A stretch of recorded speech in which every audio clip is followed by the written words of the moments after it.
How to log into Truist Bank. Let's get started. Launch your preferred browser. Over here, you're going to find the search box. Type in Truist Bank login and search for it.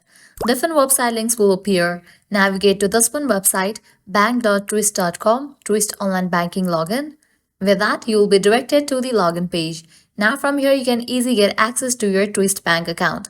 All you have to do is provide the credentials of your account. So go ahead and type in the user ID. Then type in the password. In the case you want to save your user ID, check in for this option. In the case you have forgotten the user ID or password, you can click on these options to recover it.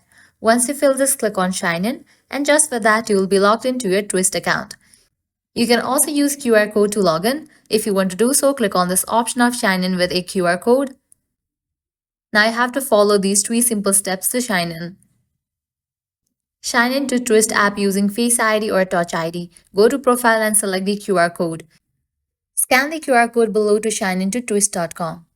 Well, that's a wrap for this video. This way you can easily log into Truist Bank account.